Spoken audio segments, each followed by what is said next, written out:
Amen. Para hindi po natin makalimutan. Maraming salamat sa inyong pagdalo. Hallelujah. At Good yes, morning po, Pastor po. amen. At bago tayo manalangin, Morning po. Para good morning po. Good morning po sa lahat. Praise God. Hallelujah. Sabi ko nga po ngayong Monday, Monday, Thursday ay meron po tayong check-up test. Kung matapos natin ang check-up test sa araw na ito, then Thursday balik tayo sa lesson. Pero kung hindi, tutuloy natin ang Thursday. Check-up test lang po kung talagang may pumasok sa kokote. Amen. Kapag hindi nakasagot, anong penalty? Yes, may penalty. Ang penalty diyan, ang penalty ay ilalagay natin sa ibang room. 'Pag hindi makasagot. Pagtatawag tayo, kailangan nag-aaral kayo. So, open everything, open notes, open Bible. Madali lang 'tong question na ito just to check kung kayo po ay nag-aral. Amen, hallelujah. Yan po ay exciting sa pag-aaral. Merong time of chapters review ang tawag diyan. Amen. Praise God at manalangin po muna tayo bago kayo mag-panic. Manalangin po muna. Hallelujah.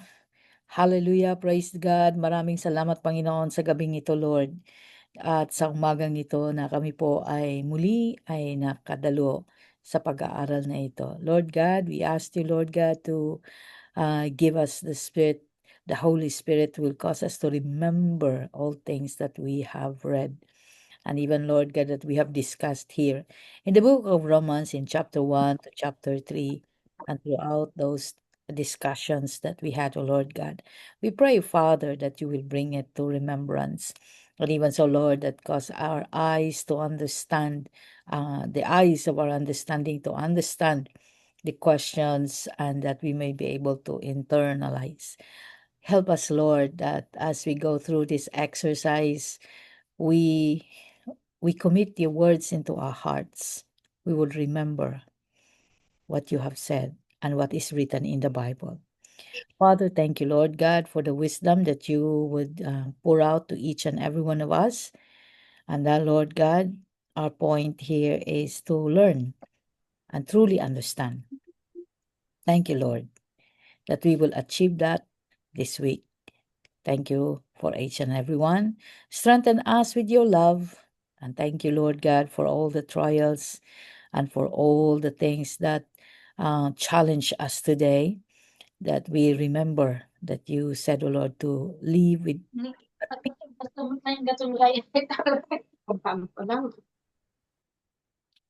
so that, O Lord God, we can truly walk into your commandments and we can truly manifest your presence in our lives as we walk in your commandments. Thank you, Jesus.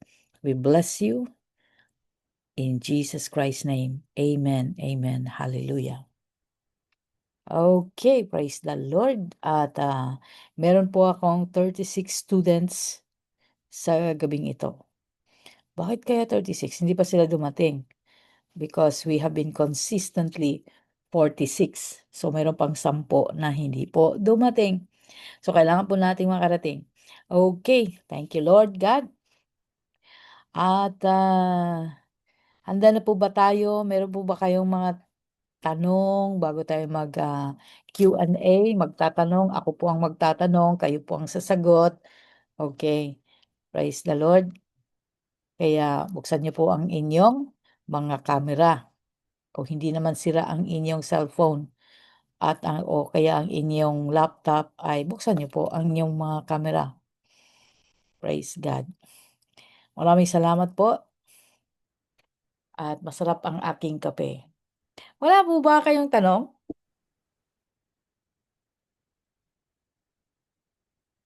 Pati sa test, walang tanong. Hallelujah. Grabe. Okay. Dahil wala kayong tanong, ako na lang magtatanong. Amen. Glory to God. Tatanong ko, wala ito sa question ko. Mamaya ako ipo-post yung question ko. Ang tanong ko, nag-enjoy ba kayo dito sa pag-aaral na ito? Yes. Amen po. Amen Amen po. po. Okay. Ah, nakakatulong ba? Naunawaan ba? At least ang first three chapters muna nating napag-usap. Nagbibigay ba ng linaw sa inyong kaisipan? Amen. Yes po. Amen po. Praise God. Po. Hallelujah. Siyempre, no? Hindi mo na kailangan na ikaw magsunog ng kilay. May nagsunog na ng kilay para sa iyo. Praise God, diniscuss na lang. Okay, so ang punto ko ng chapter review, mga Q&A, is para isaksak sa kokote ang ating mga natutunan. Madaling-madali lang ang question. Open book, open Bible, open everything. Open din ang door. Kapag hindi mo masagot, tatawag ka ng kapitbahay. Pwede. Kaya, tatawag ka nun. Kaya, Pastora! Nasa kabila lang si Pastora. Ayan, praise God. Glory to God. Ako mahilig po talaga ako sa mga ganyan-ganyan surprise. Pero hindi naman to surprise, di ba? Nagsabi na ako last week eh. Okay. Wala bang testimony? No testimony? No question? Ay, grabe. Kinakabahan na sila. Yes, Bebs. Ako na lang po, Pastora. Ikaw na lang. Sorry. Teka muna. Pagka nag-assign ng testimony, wag niyong sabihin, ako na lang, Pastora, parang ayaw nilang lahat. Parang napilitan. Wag Sorry. po, meron. Ako po muna. Praise God. Sige po. Okay. So, glory to God in the highest. Mapagpalang araw po sa bawat isa. So, ang ano ko lang po muna po, Pastora Tesh, yung kagabi ko po na ano po, na share ko po yung Sunday night po namin na Bible study po. Hmm. So, parang ano po, dito ko po ma-relate na talagang napaka laki po talaga ng kaibahan po, no? Yung pagbahagi nyo, yung pagtuturo nyo sa amin sa School of the Holy Spirit po, no? Kasi po yung aming ano po, yung aming pag-aaral po kagabi. So bali po merong kasing isang ano po, meron akong isa sa mga listener po ba na sabi niya bakit yung ano namin yung kasamahan niya nga po sa trabaho. So hindi po siya pastor pero pinagpi-preach daw po siya sa kanilang church. Okay. Tapos, ayun nga po, no, sabi niya, bakit, ano, born again naman po, born again naman siya, sabi niya, tapos tumatayo nga daw po siya sa loob ng church, tapos ini-invite nga daw po siya. Sabi ko, okay. Tapos, ayun nga po, na-invite po siya kasi birthday nga daw po noon.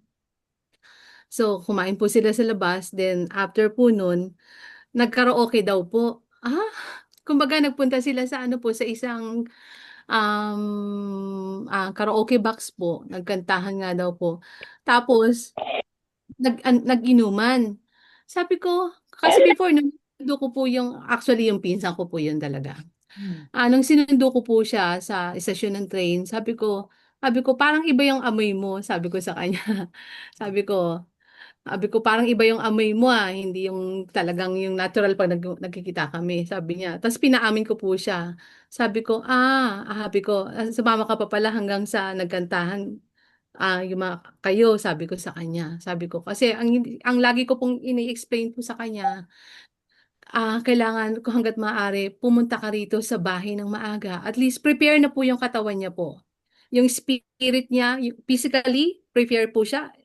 Spiritually, prepare po siya para Nung, sa next day nung, worship service. So, the sound is doon ko po slow. siya, Okay.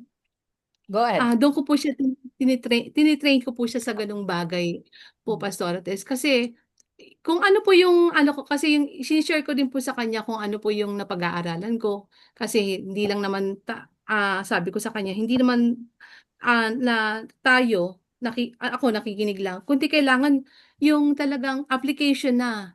Kasi ito kasi yung kakulangan na hindi nagagawa. So ayun po. Tapos sabi niya, bakit ayun nga po no. Sabi niya tumatayo siya sa sa church. Pero bakit siya umiinom? Sabi ko, kasi may mga talagang may mga born again na sinasabi nila, born again Christian sila. Pero kumbaga yung ayun nga po yung sinasabing double life po na na nagiging nakakagawian mo po. Na akala po nila normal yung ganong bagay. So na-explain ko po sa kanya yun para rin po sa kanyang karagdagang kaalaman po. Tapos ayun na nga po dun, dahil siyempre parang isa rin po ito sa mga na-observe ko lang din po, 'no, na na parang, Lord sabi ko parang hindi siya parang po, isang spiritual awakening po para din po sa akin, 'no. Kasi may nakikita rin po ako sa FB, 'no, mga group of leaders po 'to, 'no po. Group of leaders sa mga churches. After po nila mag-Bible study, talaga after po nila mag-Bible study, nagkakantahan po talaga sila. Sabi ko, "Ano 'to? A worldly song?" Sabi ko sa sarili ko, so ayun po 'no, kasi parang hindi po parang 'no, sorry po sa aking po. Dito po ako nag-relate sa Jeremiah 15 verse 19 po 'no. Na if you speak good words rather than worthless ones, you will be my spokesman, and you must influence them. Do not let them influence you. So sabi ko sa sarili ko, sabi ko, Lord, kasi pinangangalagaan ko, tinatayuan ko yung pangalan. I want to glorify you. Gusto ko ikaw yung lagi matataas sa buhay ko. Gusto ko magampanan yung nais mo, yung kalooban mo na bilang isang Kristiyano 'no, na na makitaan ba na mismo sa amin na isa ka na maging po matularan po kami na kung paano namin nalakaran ng yung pagkilos ng Banal na Espiritu, kung paano po yung dunamis of the words na nare-receive namin sa pamamagitan po ng inyong pangaral ni Bishop Vince, na talagang magawa rin po namin po 'no. Hindi lang sa yung nakikinig lang, kundi talagang maisagawa namin day by day, moment by moment, pati po pakikipag-usap sa Panginoon. At kaya nga sabi ko na ko rin po na-i-share ko na rin po sa kanila that the power that the tongue can bring death or life, that those love to talk will reap the consequences. Kasi 'di ba po, if i-correct niyo na lang po ako, Pastor Tess, dahil bakit sa mga born again Christians 'no, bakit yung mga kanta na dati naman po nung hindi kami born again nakakanta namin yun, which is ngayon po kung sa akin po 'no, hangga't maaari po yung mga worldly song po, yung mga kanta po na kahit po mga native, yung mga po natin, yung mga kanta po talaga na hindi naman po siya worship song, na hindi naman po related sa Panginoon. Talagang hiningi ko po sa Panginoon yun na 'wag yung ilabas sa aking bibig. Dahil nga po, 'di ba parang, na nag-aano rin po siya ng ano po ba 'to, Pastor Ates? Kumbaga, hindi siya godly. Para sa akin po yun 'no. Tapos yung isa na lang po, last na lang po, may nagtanong po sa akin, isang naman po yun, isang listener po yun sa Pilipinas naman po. Sabi niya, babe, sabi niya, bawal ba o kasalanan ba ang nagbebenta ng cigarette or yung alcohol? So sabi ko po sa kanya, Pastora, yes, sabi ko. Sabi ko po, bilang isang Kristiyano 'no, na yung mga bagay na alam natin na hindi na physically na hindi naman na makakatulong sa ating kalusugan. At 'yan mga bagay na, nakalagay sa Biblia, yung marami kasing po 'yan, may mga verses po akong naisulat, Pastora, actually. So doon ko po nailagay sa mga verses po na para rin po maliwanagan din po sila. Kaya lang very limited na lang nga po yung ang aming discussion kagabi, pero inilalagay ko rin po 'yan sa sa pag-aano po, sa pagtuturo ko 'no. Kasi ayun nga po 'no, kahit na ako sabi ko nga rin po na i-testify ko na lang po 'no, sa akin na lang po, na yung anak ko pong panganay ko po actually nag-aano po siya, naninigarilyo. So, talagang hiningi ko po sa Panginoon yun na mawala yun sa anak ko. So, may nakita po ako noon bago po siya ikasal noon. May nakita po akong pack ng sigarilyo. Naisip ko po talaga yun. Sabi ko, sayang naman 'to. Ibibigay ko na lang kasi naninigarilyo siya, eh. Pero hindi po, eh. Nag-flashback sa akin yung words ng Panginoon na hindi dapat 'no. Dahil yung katawan nga ng Panginoon kailangan isagawa. Sabi ko po sa kanila talagang itinapon ko po yun kahit na yung sabi ko meron nga dito na may tinapon ako na sabi ko din yung wine, kahit sabi ko kahit na nagkakahalaga siya na libo, kahit na sabi ko kahit na libo ang halaga niya, sabi ko naisip ko rin bibigay ko kasi nanghinayang ako. Pero no, hindi, eh, kailangan ko sundin ko yung ang Panginoon, eh. Tinapon ko po talaga siya. So Okay. ayun po yung mga bagay na ibabahagi ko po na hindi ko po nagawa dati at nandito na rin po ako sa kaduroan niyo na everyday talagang, hiningi ko ang pagbabago sa Panginoon kaya nagkaroon din po ako ng kalakasan na maibahagi rin po sa kanila ang aking natutunan. Amen. So ayun lang po, Pastora Tess. Ayan. Thank you, Lord. Marami tayong mapapansin sa labas, mga gawi, lalo na yung mga bagong nakakilala sa Panginoon. O kaya, maraming nagsasabing born again, pero hindi pa nga sila, yung lagi natin sinasabi sa Taste and See, hindi pa po talaga sila ganap, no? Na born again, sapagkat kulang ang katuruan.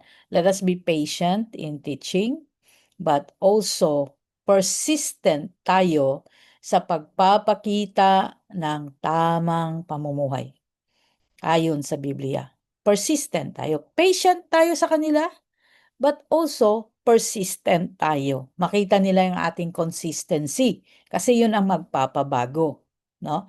Na makita nila yung ating consistency. Hindi yung persistent comments o persistent na pagpuna kasi tumitigas ang puso ng tao kapag lagi natin silang pinupuna. Pero pag nakikita nilang hindi ka naapektuhan sa kanilang sa kanilang mga ginagawa, mahihiya din po yan. Magiging katulad mo yan. Susunod yan sa'yo kasi makikita niya yung diferensya ng kanyang gawi at yung gawi mo na ayon sa Biblia. Kaya yun po ang sinasabi sa Jeremiah 15:19, be an influencer. No? Yun po, ganun po ang magiging influencer.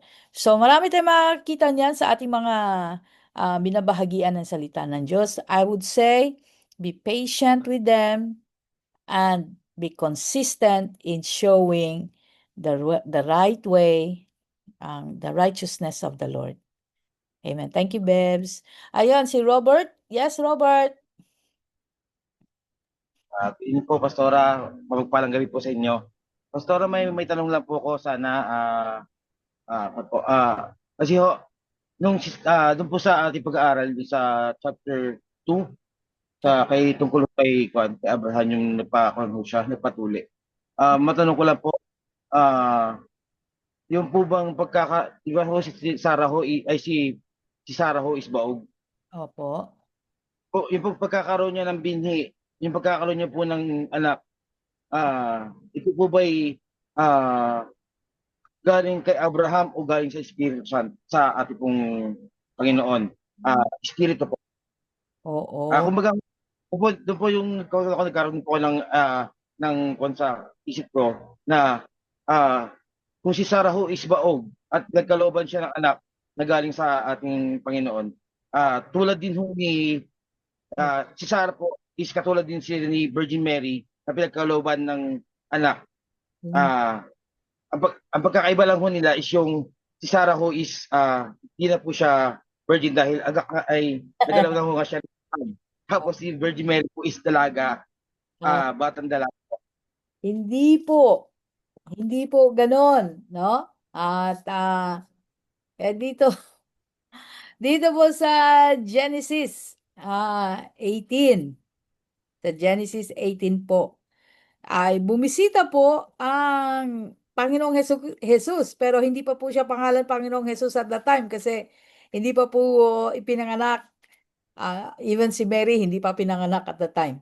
Sa Genesis 18, dito niyo po makikita na may bumisita kay Abraham sa kanyang tent, no? 3 lalaki na bumisita. Kaya in-invite niya the 3 men. Bumisita doon kay Abraham. At sabi nga niya, stop muna kayo dito sa bahay, mag-rest kayo at hugasan ko ang inyong mga paa. That's a hospitality na pinapakita ni Abraham. Pero alam na po ni Abraham yon. At makikita mo dito sa 3 men, isa dito yung nagsalita na ang sabi niya, nasaan si Sarah? No, hinanap niya si Sarah. At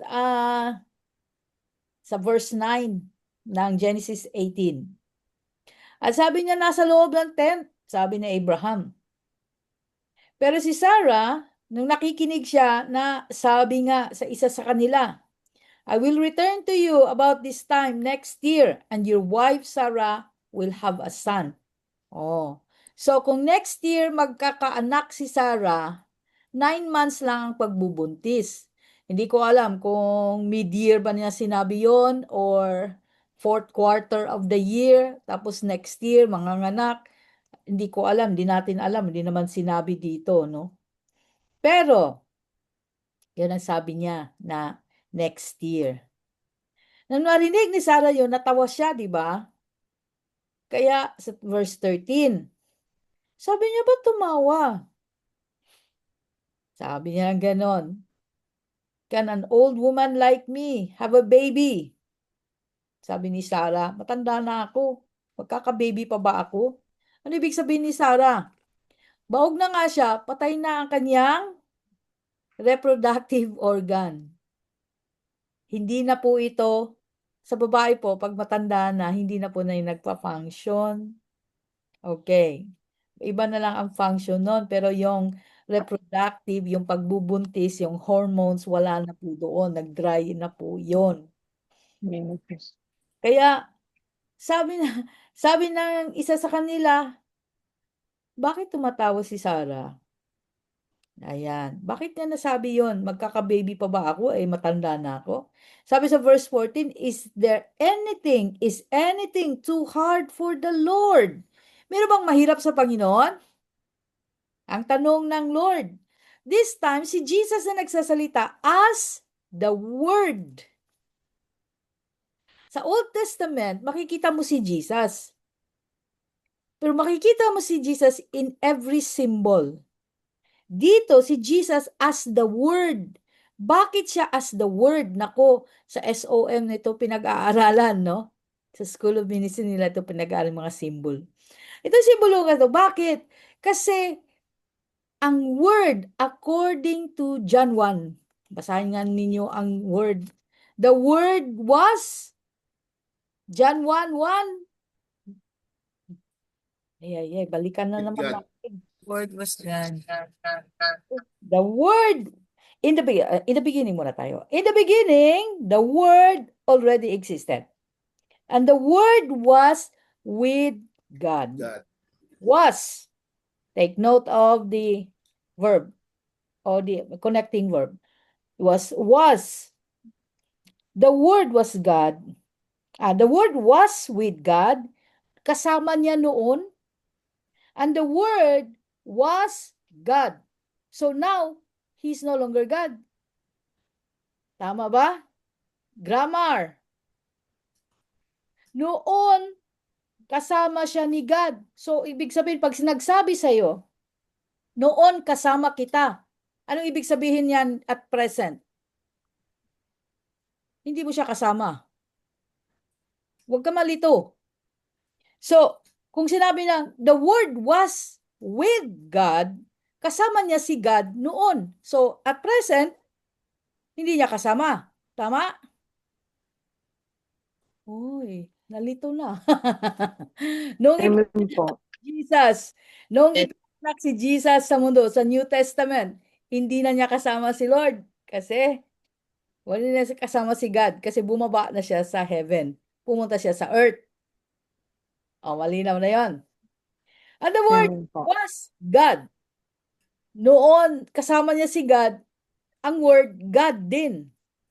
Pero nung ipinanganak siya as a human being, ano nangyari sa kanya? Naging tao din siya. Tama? Amen po. Verse 14 ng John 1. Ano? Verse 14. So the word became, Become flesh. sa other translation, became human. Flesh, human. So naging tao siya. So that was Jesus. Kaya pangalan niya Jesus. Sabi niya ni Angel Gabriel kay Mary, pangalanan mo ng Jesus. Pero dito sa Genesis 18, balik ulit tayo. Genesis 18. Sa verse 14 din, sabi niya, is there anything too hard for the Lord? So, ito, nagsasalita. This is the word, speaks. Is there anything too hard? Bigyan kita ng another example. Sa Genesis 1:1. Robert, tingnan mo sa Genesis 1:1. Anong sabi diyan? Paki-unmute.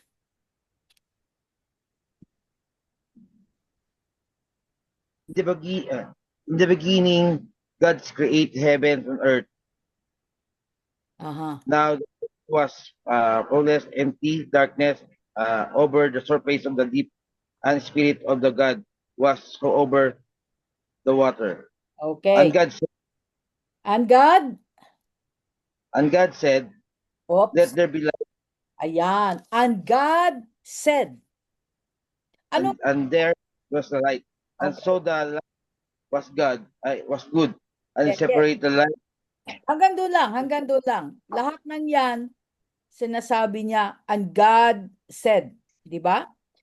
Anong lumabas sa bibig ni God when God said word or okay. Punta ka sa verse 6. Verse 6, verse 3 words. Anong sabi? And God said, Okay.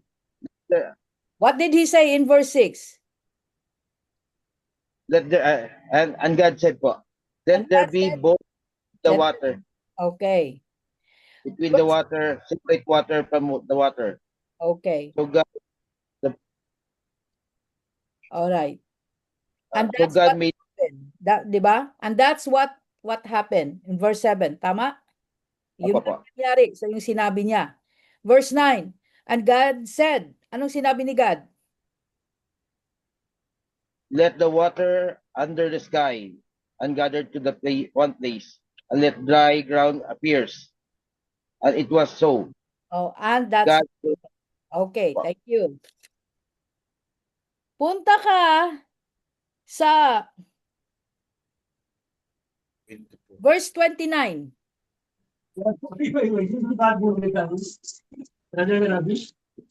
Verse 29. Then God said, I Okay. give you every seed bearing plants on the face of the whole earth, and every tree that has fruit with seed in it. They will be yours for food. Okay. To all the beasts of the earth, and all the birds in the sky, and all the creature of that move along the ground, everything that was breath of life in it. I give every green plants for food, and it was so. It was so. Ibig sabihin ng it was so, yun nga ang nangyari. He speaks at yun ang nangyari. Dito sa Genesis 18, there were 3 that visits Abraham. At isa sa kanila nagsalita. Sa verse 14, ang sabi, is there anything too hard for the Lord? That is a question. Sino ang nagsasalita?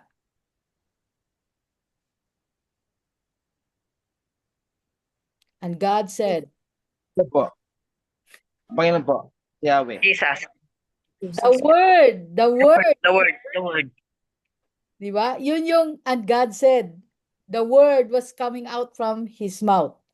Kaya nga, pag nakita mo sa John 1, at sinabi niya that there was nothing in this world that He did not create. Everything He created. Verse 4, John 1:4. The word gave life and everything that was created. And His life brought life to everyone. Di ba? Verse 3, and God created everything through Him. Nothing was created except through Him. Bakit through Him? Because He's the Word. He is the one that God speaks. And God said, let there be light. And God said, let there be separation between the waters in the sky and the waters in the ground. And God said, let's make a man. And God said, the Word. At yung Word na yon, bumaba. Nakipag-usap kay Abraham. At sabi niya sa Genesis 18:14, is there anything too hard for the Lord? Bakit ko nalaman na si Word ito? Sapagkat ang tanong na mayroon bang mahirap gawin ang Diyos? Tells you na siya yung creator kasi walang mahirap. No? Walang mahirap. So anong ginawa niya kay Abraham para sagutin ang tanong mo? Ang haba ng sagot ko, ano? Ito lang pala. Anong ginawa niya? Ni-recreate yung katawan ni Sarah. Okay? Ni-recreate. Ibinalik muli yung capacity niya to bear a child. At ganun din kay Abraham. Naunawaan? Hallelujah. Amen po. Amen po. Walang imposible kasi sa ating Panginoon. Amen. Kaya wag nating ilagay sa box si Lord. Kasi walang imposible sa Diyos. Di ba? Makita din natin yan sa Mark 9. Ang sabi ni Jesus kay Jairus, Jairus, only believe. All things are possible to those who believe. O, yan din. Is there anything too hard? Same. It sounds the same. Or it means the same. Hallelujah. Nalilinaw po, Pastor. Maraming salamat po. Nalilinaw po. Napaka po,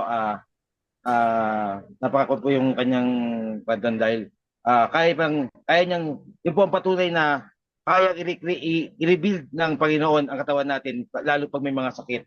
Pag sinurrender po natin sa kanya lahat. Praise Lord po. Mhm. Hallelujah. Amen. At thank you sa mga tanong. Praise God. Yan ang sinasabi ko. Mas maganda magtanong kasi nauunawaan natin. At yung mga nakikinig, bagamat hindi sila nagtatanong, dahil nahihiya sila, bigla sila nagkaroon ng understanding. O, di ba?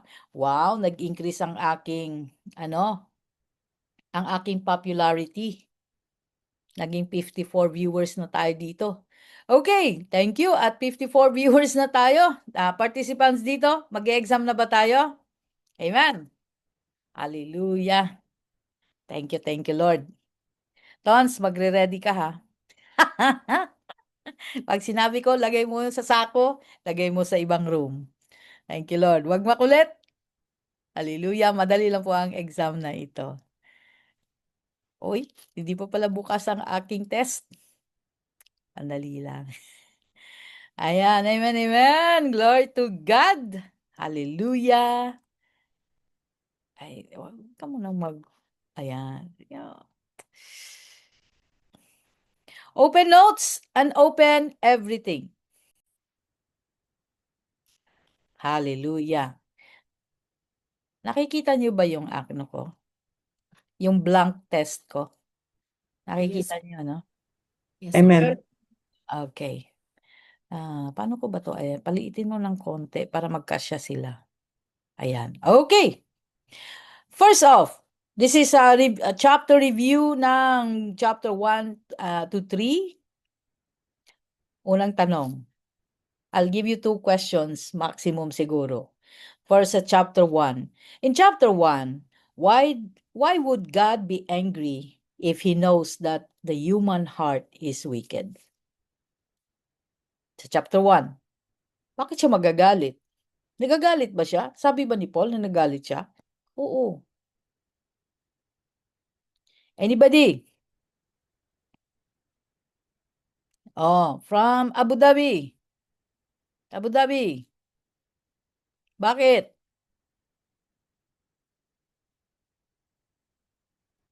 Yung tumahimik. Ano nangyari? Kuya Juni, sagot ka o ako? Manawag. Ayan. Why would God be angry if he knows the human heart is wicked? Because the truth is already given. Because the truth is already given. Hallelujah. Paano mo nasabi? The truth is already given. What did the Bible say? About God because he made it obvious To them. 1:19, Pastora. Verse 119. Amen. Amen. Gabi nagsagot. What else? What other answer for that? Alam God naman yan. hates sin, Pastora. Sorry po? God hates sin. God hates sin. Okay.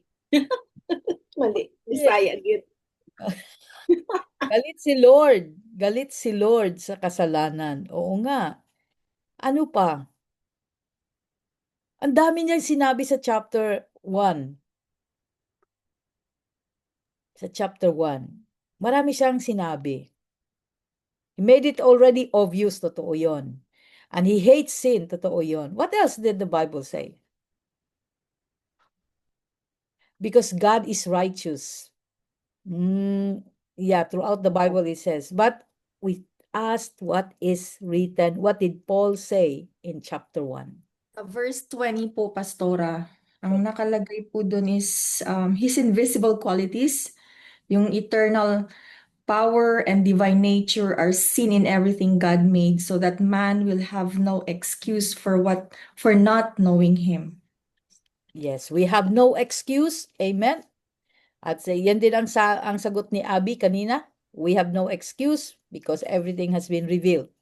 Meron pa siyang sinabi. Ano pa? Na ito, pinakita na nga niya lahat.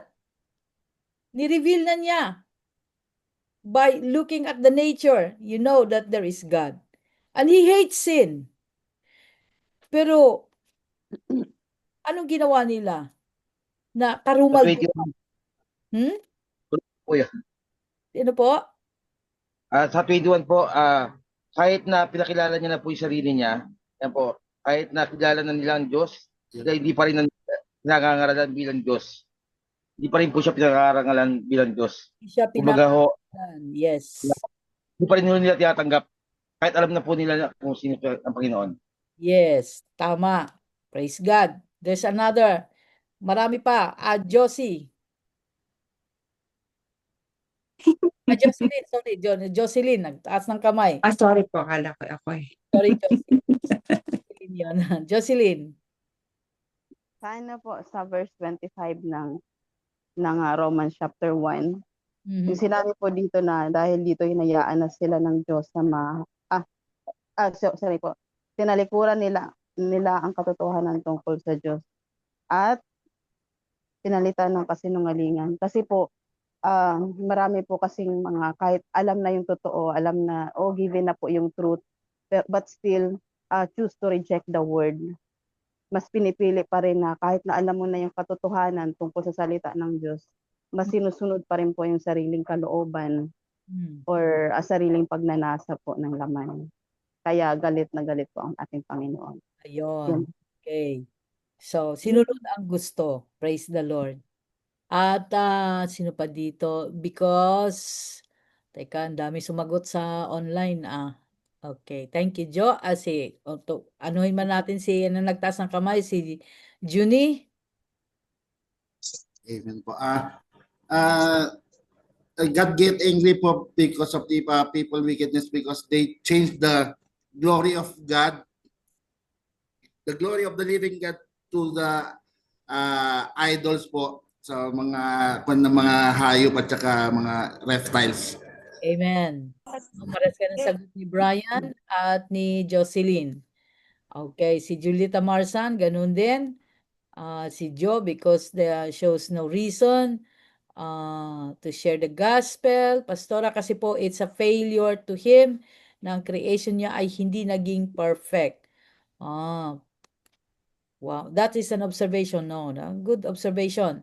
Kaso lang, what does Paul says, Brother Neri? Anong sinabi ni Paul? No, ano pa ang sinabi ni Paul? Mahaba ang sagot ni Tess Arceo. God's anger is not a reaction to unavoidable determined state of human heart, but rather the response of humanity's willful suppression of truth and the rejection of God despite knowing His existence and power. Correct? Tama din.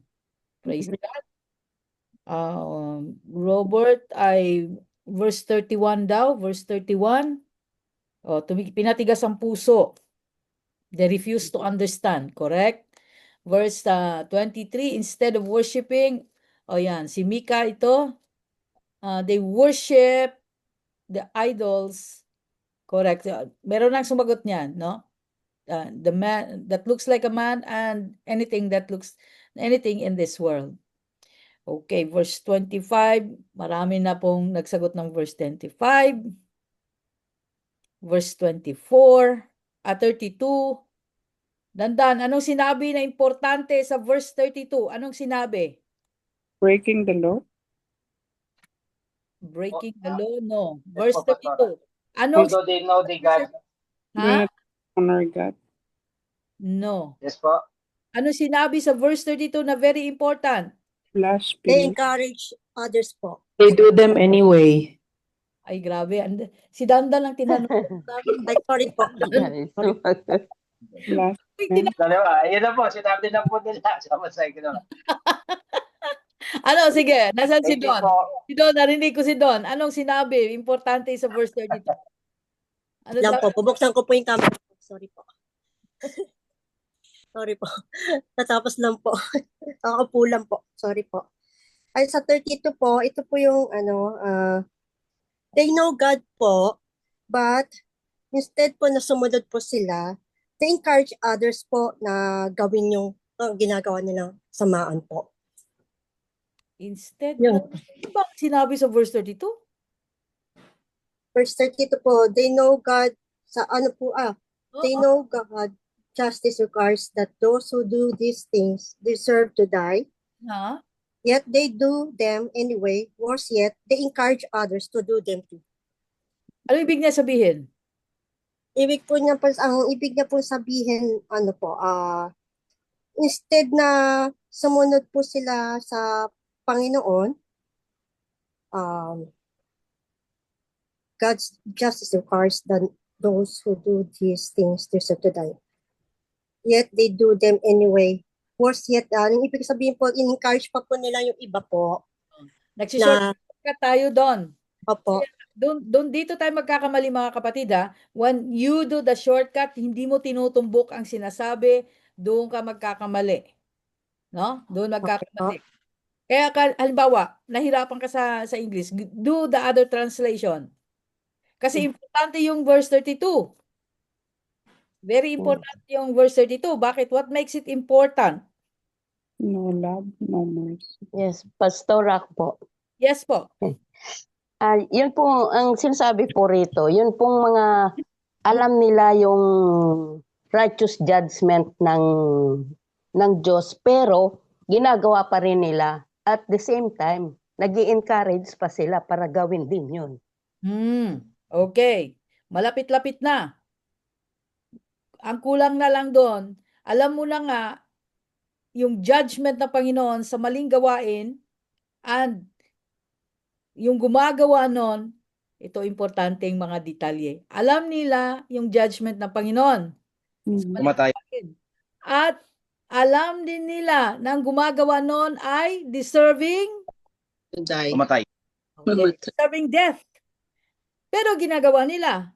And worst, nag-i-encourage pa sila ng iba na gumaya sa kanila.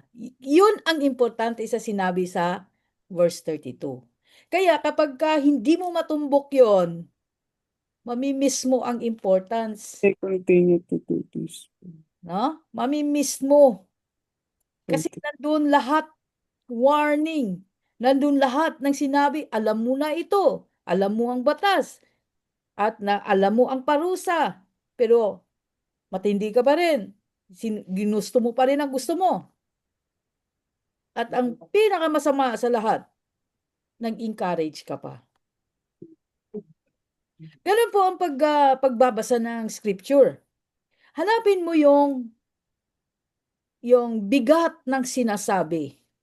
Namnamin mo para pumasok sa iyong spirit na ang mali, mali talaga. Hindi po pwede kay Lord ang pwede na. Hindi po pwede kay Lord na makonsider naman siguro kasi bago ito naging LGBT ay naging tumanggap naman ito kay Lord. Walang ganon.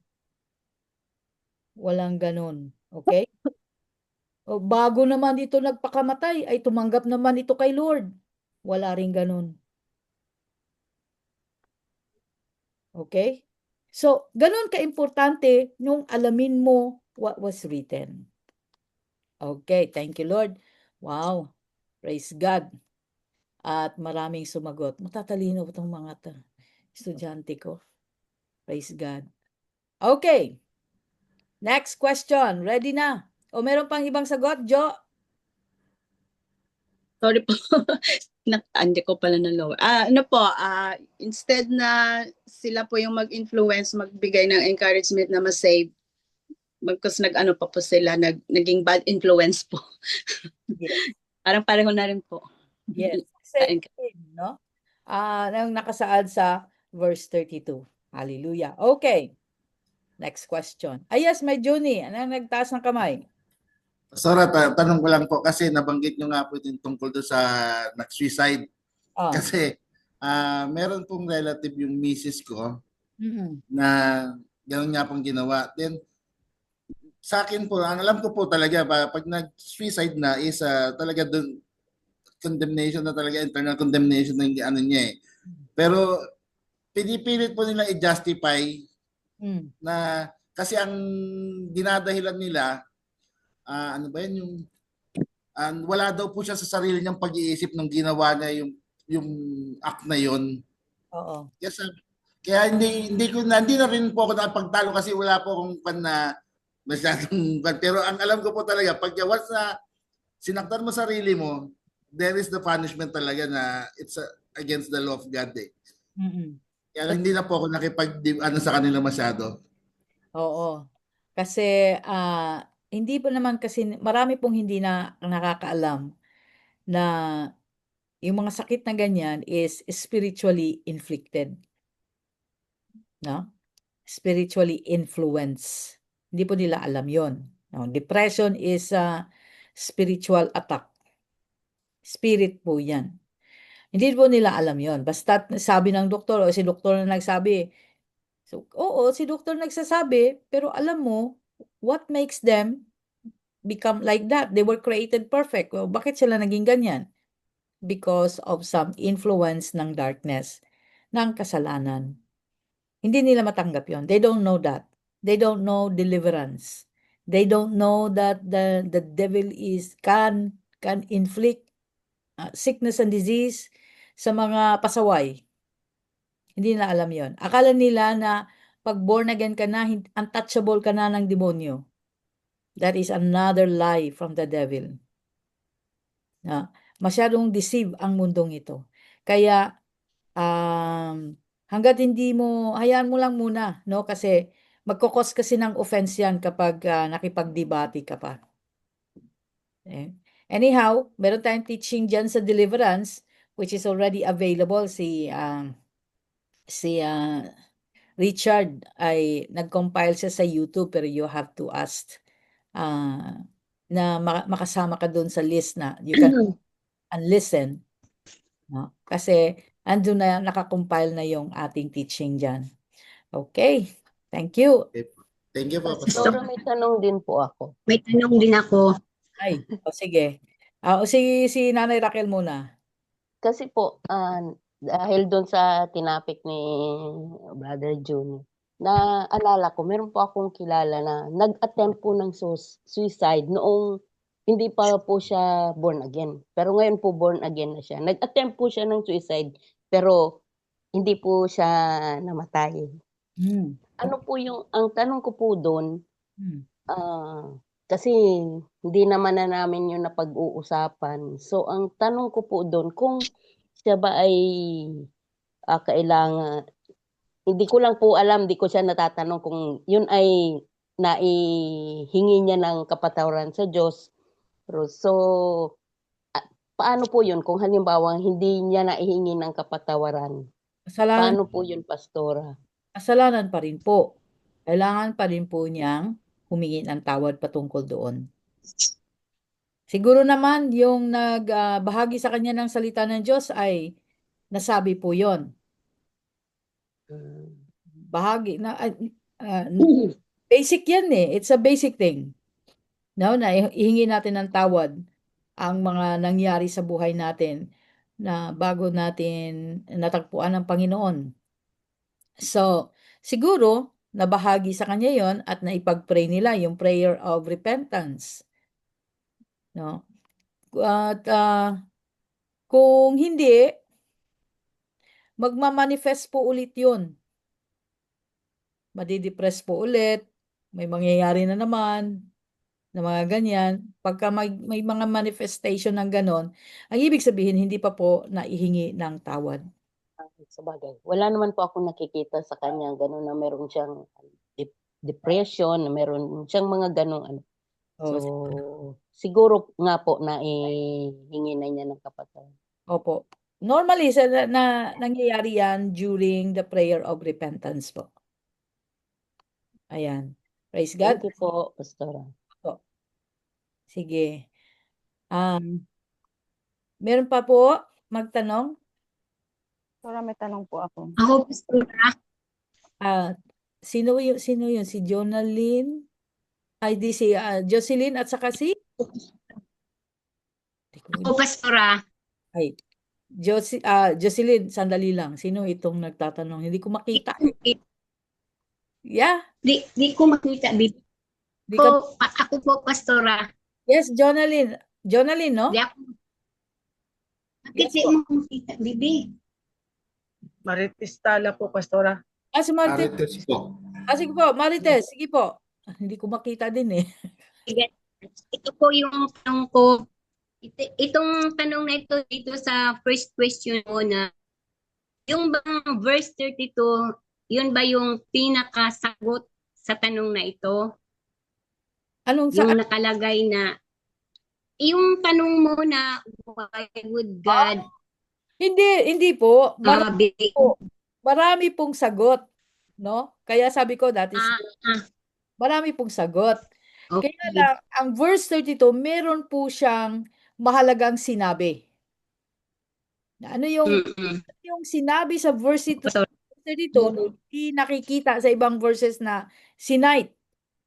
Yung alam na nila na ang justice ng Panginoon, ang kanyang hustisya, pero alam na nila na ang mga gumagawa noon ay deserving to die.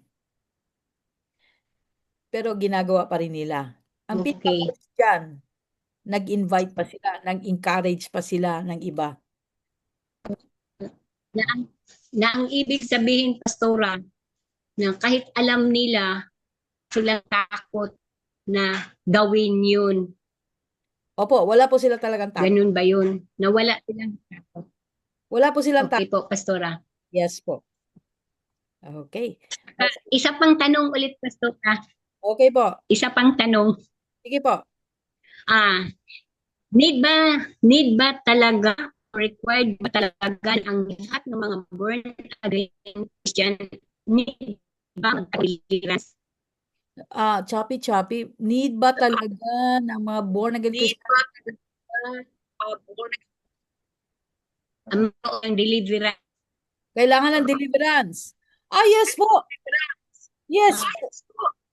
Okay. Po yun. Need na need. Okay. Colossians 1 po Sige, yan. salamat po, Pastora. Yun lang po. Yes. Kailangan po natin gawin yan. Kahit si Paul, sa Acts 26, sinabi niya yun kay Agrippa, na ang mensahe ni Lord, na hahanguin niya from darkness, ang mga tao from the power of darkness, at dadalhin niya sa kanyang liwanag. Colossians 1 din, ang sinabi na that we have been translated, inilikas tayo ng Panginoon mula sa kaharian ng kadiliman patungo sa kaharian ng kanyang anak na ang Panginoong Hesukristo. Deliverance po iyon. No? Kung wala pong deliverance na mangyayari, paano ka na born again? Hindi ka na born again. Kung So, walang ibig mong sabihin, Pastora, kapag hindi pa nagkaroon ng deliverance, hindi siya born again? Opo. Ganun yun? Yes po. Yan din po ang sinasabi sa John 3.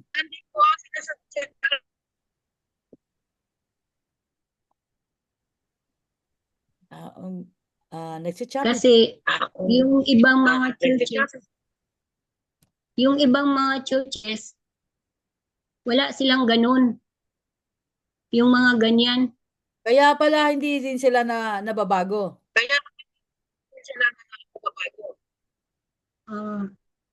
Okay, Tora. Ngayon, ano na, mas naiintindihan ko na. Opo. Ganun. Ayan. Salamat, Pastora. Welcome. Pag wala pong deliverance na nangyayari, no? na nailikas tayo mula sa darkness patungo sa kanya kingdom of light. Yako, hindi sila. Okay. Meron nakabukas dito. At nagfi-feedback po ako. Ayan. So, kapag inilikas po tayo, no? Pag na-born again po tayo, according to Colossians 1, ay iniligtas tayo ng Panginoon from the darkness at dinala tayo sa kanyang kingdom of His dear Son, Jesus Christ. Dapat po may pagbabago kasi iniligtas ka nga eh. Paano ka naligtas sa darkness kung ikaw pa rin yan? Hindi ka pa rin nagbago. Kung dati pa rin ang gawin mo, hindi ka pa rin sumunod. Kaya hirap kung hindi ka ma-deliver, hindi ka makasunod sa batas ng Diyos. Ganun po yun. Kaya kailangan ang deliverance. Naunawaan niyo po? Naku, magdi-deliverance na naman tayo nito. Importante, very basic po ang deliverance. Kailangan po yun. At hindi lang po yun mangyayari minsan. Paulit-ulit po yung mangyayari sa atin. That we should be delivered from the darkness. Tayo dapat ma-deliver sa ating mga evil ways. Kaya ang pagsaklolo ng Panginoon sa atin, no, ang pagliligtas ng Panginoon sa atin, hindi minsanan, lagi-lagi sa ating mga lumang gawi. Yes, pinatawad na ang ating kasalanan.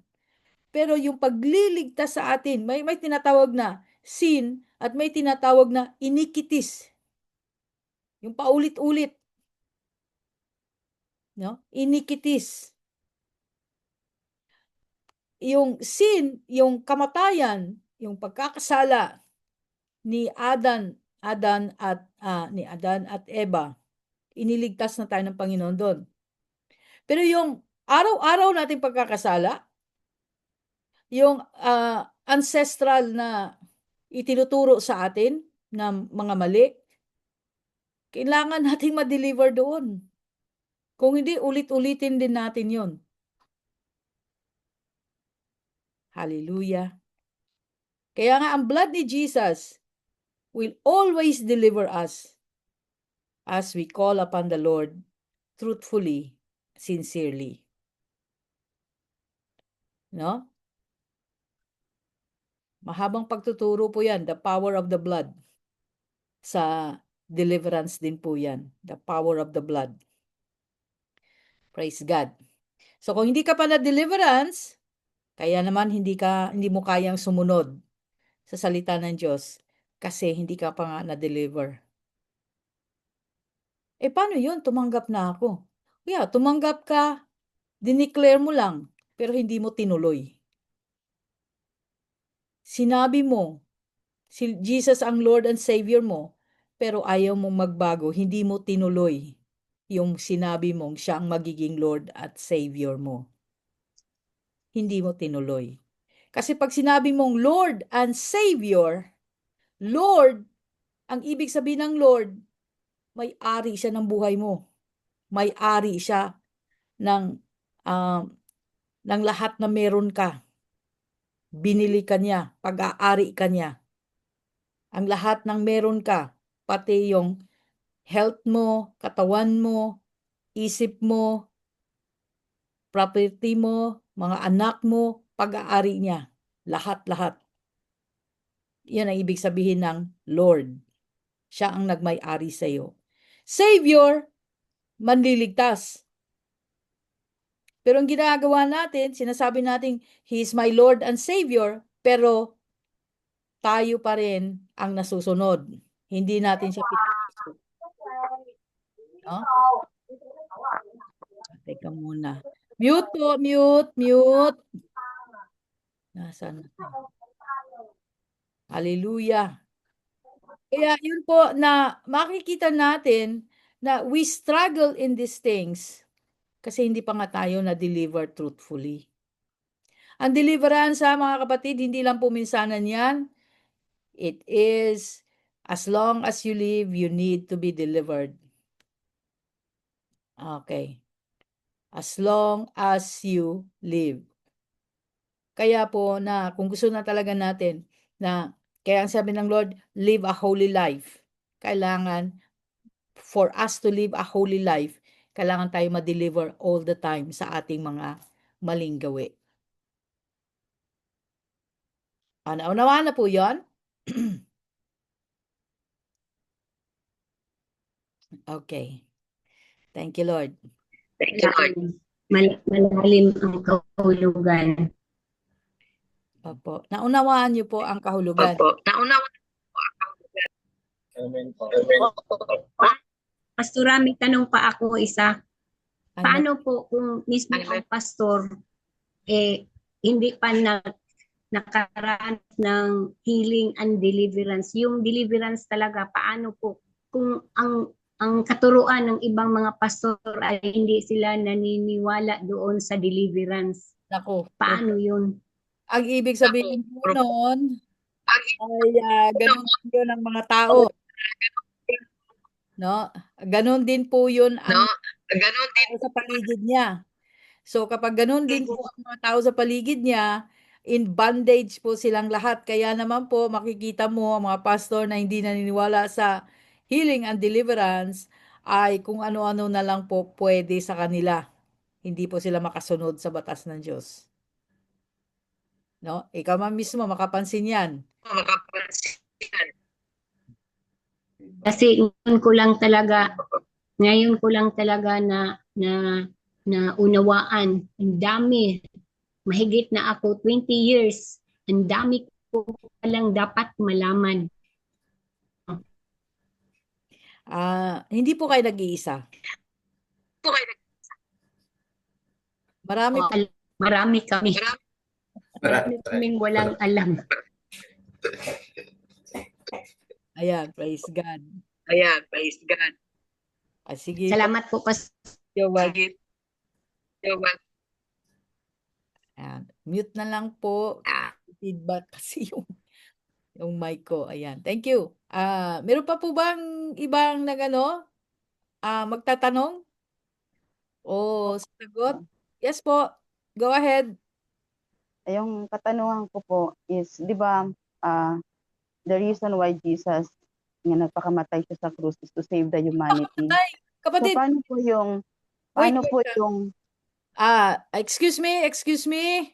Hindi po nagpakamatay si Jesus sa cross.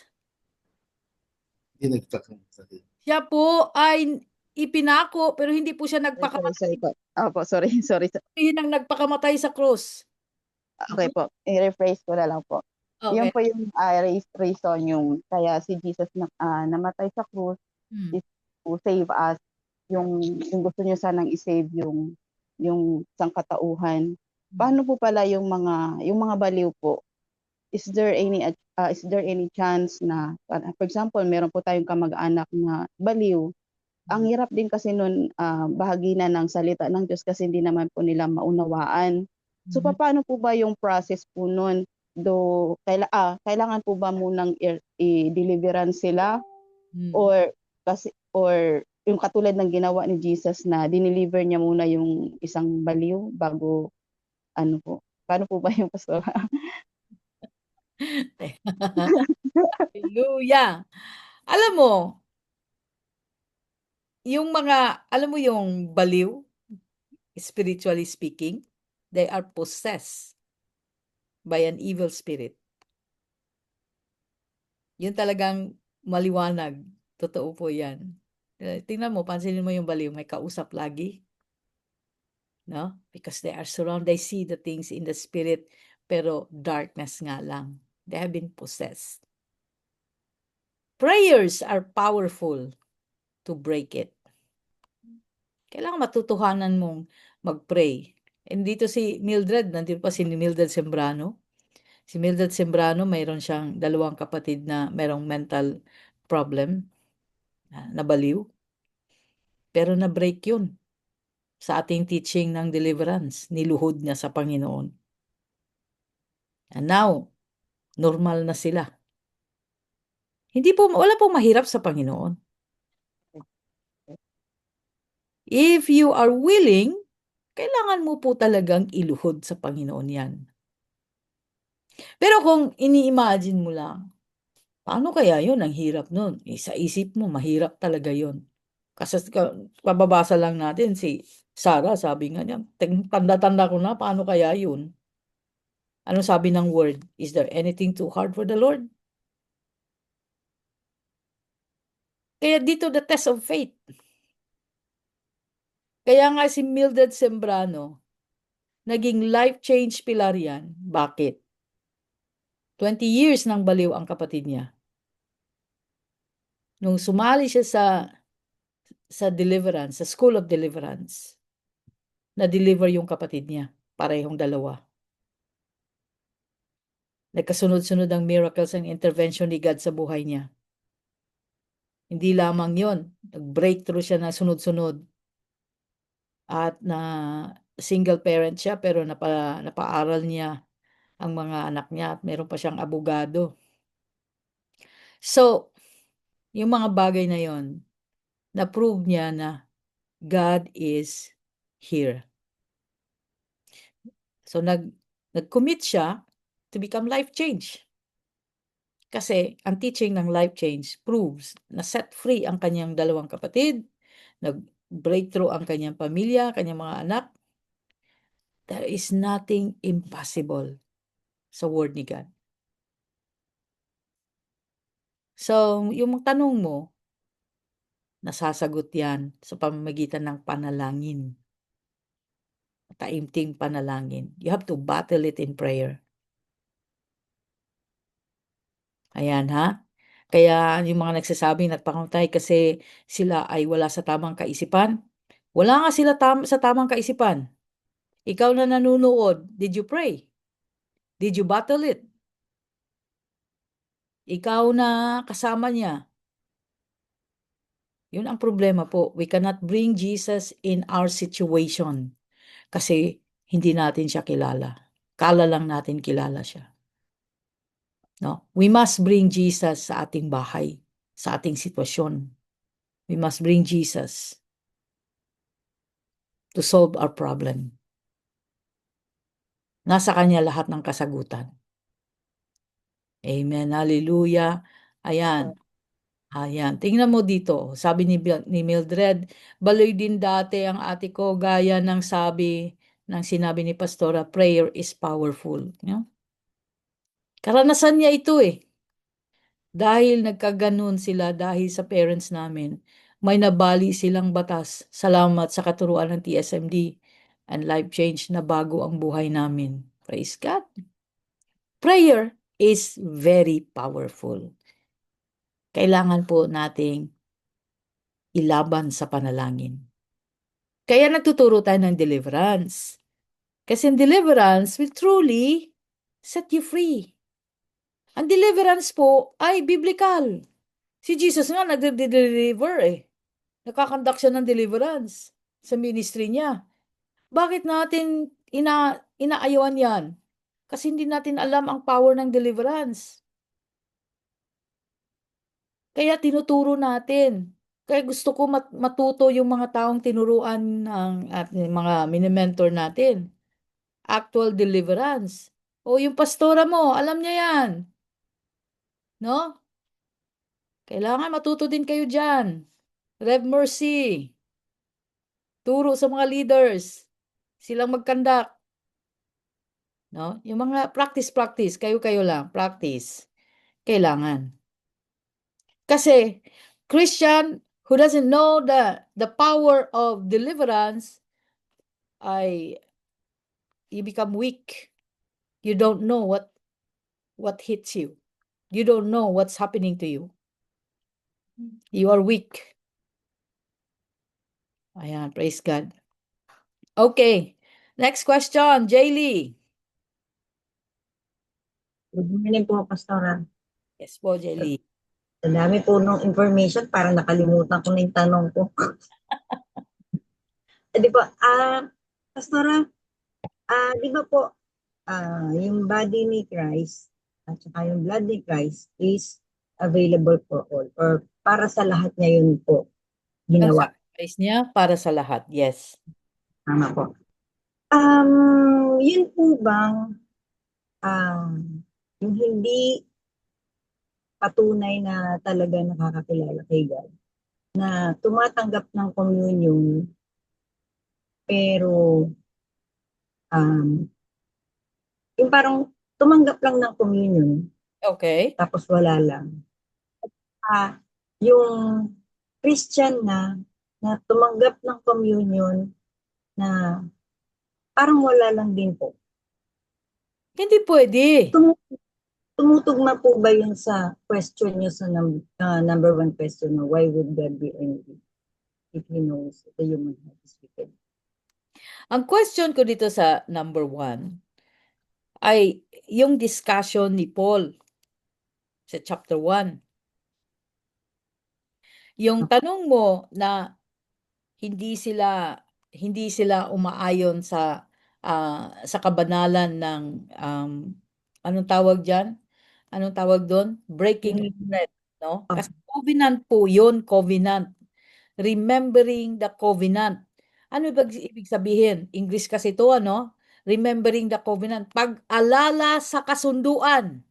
Anong kasunduan mo sa Panginoon? Na ikaw ay ililigtas niya. Na ikaw ay hindi ka lang niya ililigtas, pagalingin ka sa kanyang mga sakit, ipaglalaban ka niya habang ikay nabubuhay sa mundong ito, at kapag natapos ang buhay natin ay dadalhin niya tayo kung nasaan siya. Na ikaw habang ikay nabubuhay sa mundong ito ay ipagkakaloob niya ang lahat ng iyong provision, lahat ng iyong kailangan. Siyang maging source. Kasama yan sa kasunduan. Alam ba natin yan? Oh, yes po. Tinuro niyo po. Oh. Yes ha, alam natin yan. Karamihan sa atin hindi alam yan. Anong kasunduan ninyo ni Lord?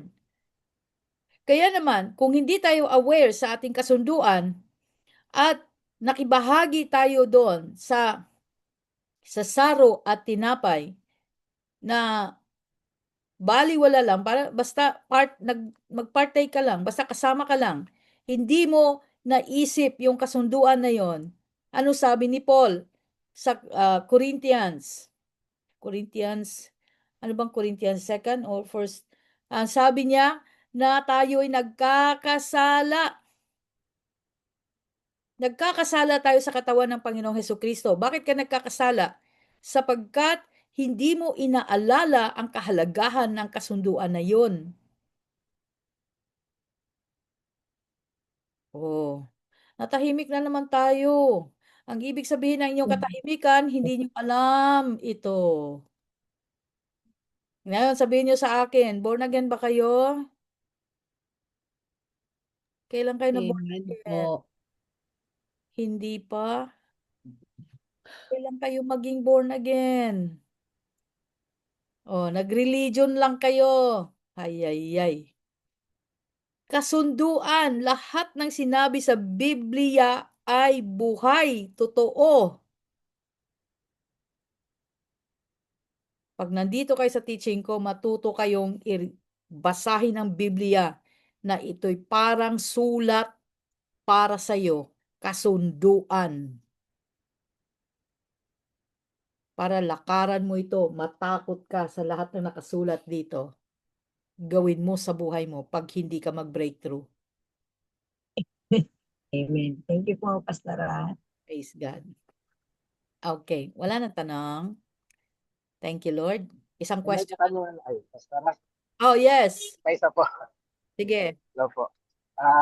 Good morning po sa atin lahat. Gusto ko lang po malaman po, Pastora, kasi sa aming magkakapatid po, meron po kami naging experience sa aming mga magkakapatid na dalawang kapatid po namin is nagtangkang yung kunin yung kanilang buhay. So, gusto ko lang po malaman, sa aming magkakapatid po ba, accountability po ba namin, kami po na Tandaan, nawala ka. Nawala Dan. Nawala siya sa signal. Julie, sabihan. Tuloy ko po, Pastora. Tuloy ko po. Oh, sige, tuloy mo. Kung po ba, kung po ba yun, obligasyon, may kung po ba kami doon, may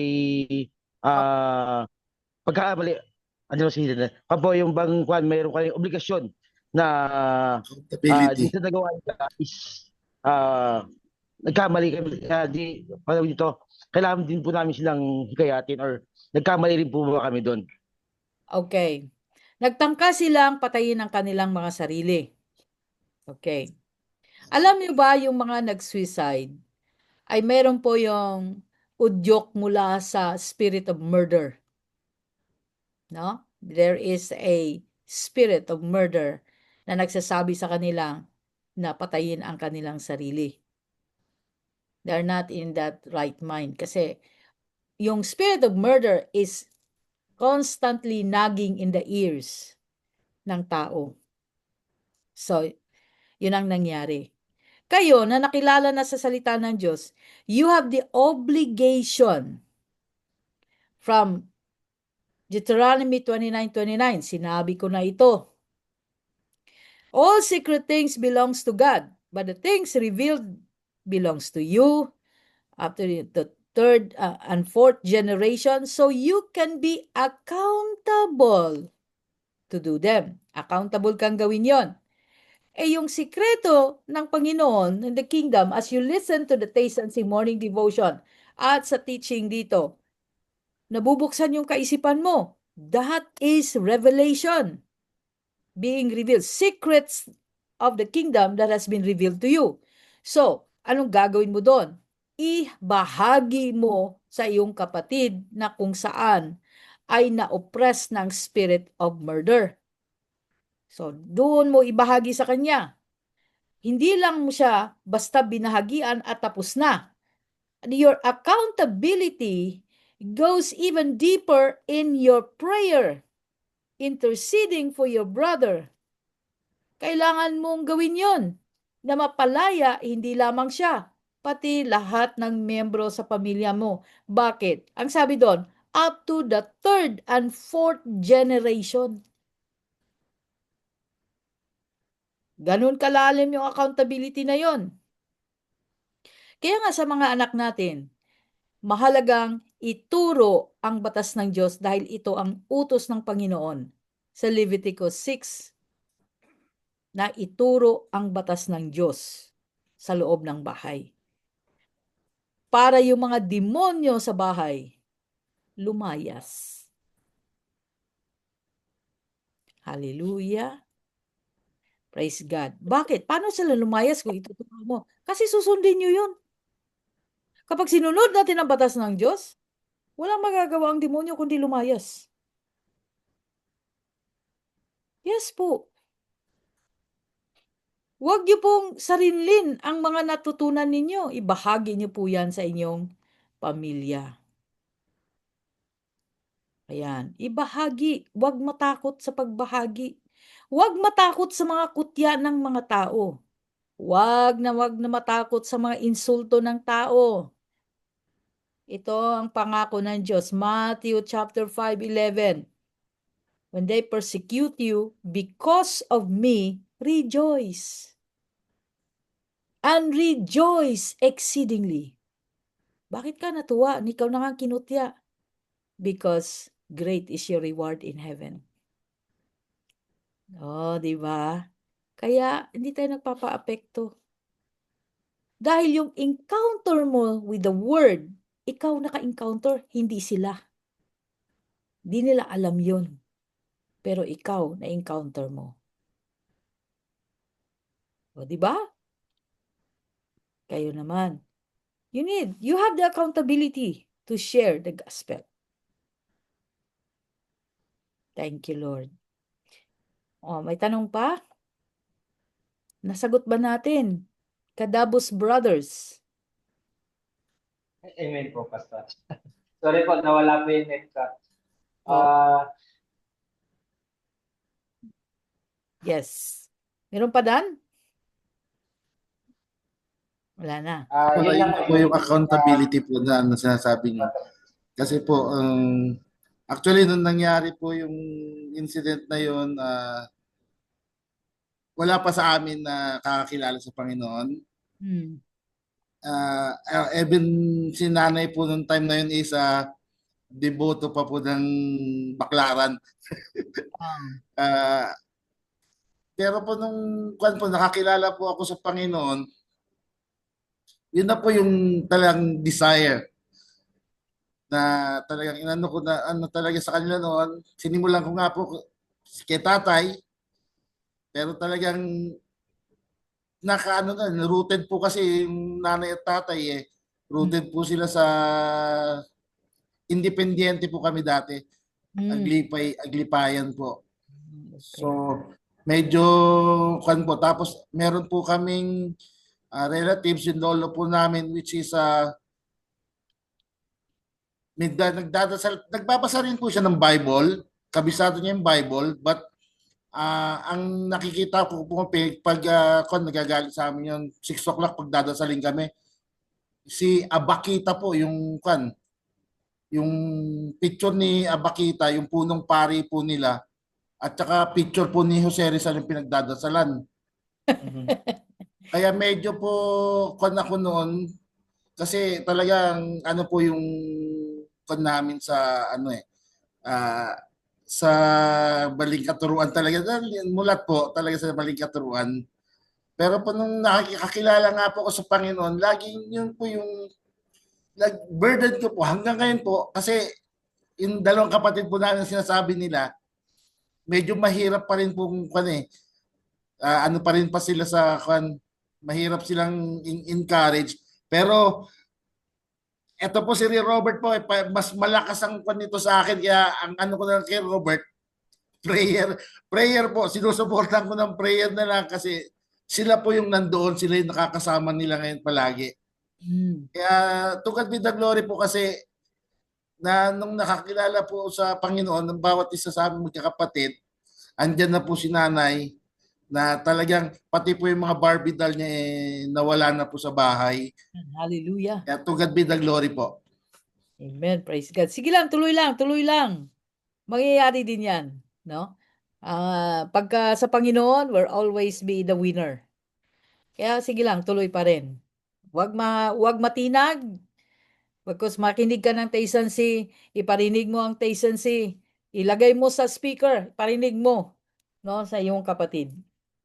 Praise God. Kasi madali lang unawain ng Taysan C. Amen po. Thank you po. Amen. Hallelujah. Okay. Isang tanong na lang. Kala ko matapos natin today. Hindi pala. 6 na tanong ito eh. Okay. Isang tanong na lang. What did Paul mean when he said God abandoned them to whatever shameful things in the heart's desire? Ano ibig sabihin ni Paul na sinabi niya ito? God abandoned them. Sa verse 24 ito. God abandoned them to whatever shameful things their hearts desire. Anong ibig sabihin niya dito? Sa verse 24. Basahin niyo verse 24 hanggang 32. Maunawaan mo kung anong sinasabi dyan. Pero anong ibig niya sabihin? Oh, Hong Kong.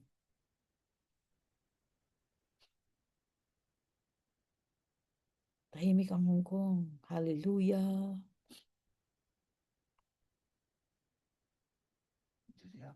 Ha?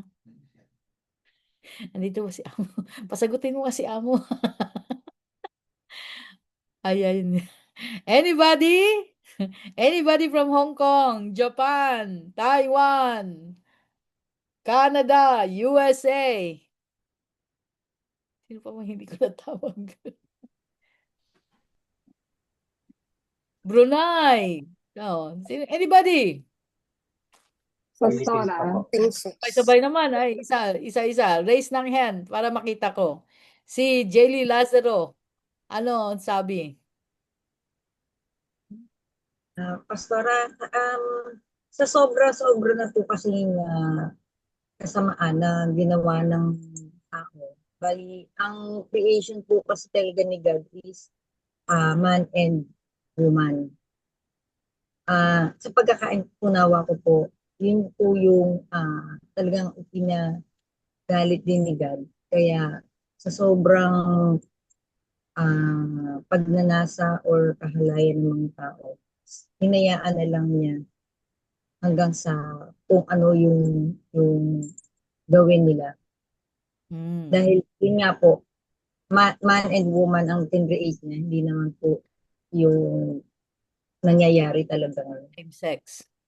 Opo. Tama po ba? Tingnan natin ang sagot ng iba. Salamat. This is Flora. Nag-raise din ng kamay. Same as kay Sister Jaylee po sa 27 Pastor Apostle, the men instead of having normal sexual relations with women burned with just for each other. Men did the shameful things with other men. As a result of this sin, they suffered within themselves the penalty that they deserve. Okay, good. Robert. Robert, nagtaas ka ng kamay.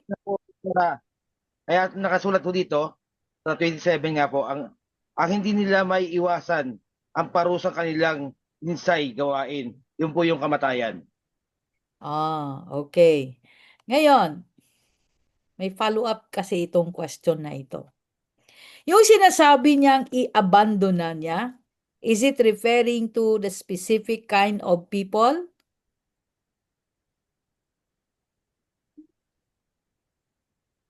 Is it referring to go back to 24 to 27? Ano ang tinutukoy ni Paul dito? Hindi po. Meron pa po kaduktong pastora. Mga Christian yan. Mga Christian ito? Go back ka sa verse 24 to 27. Sino ang tinutukoy dito? Both Jew and Gentile, Pastor. Jew and Gentiles. Jew and Gentiles. Jew and Gentiles. Na ano? Lahat ng Jews and Gentiles? Ang Christian. Ang tungkulan, ang mga gumagawa ng wickedness. Anong klaseng wickedness?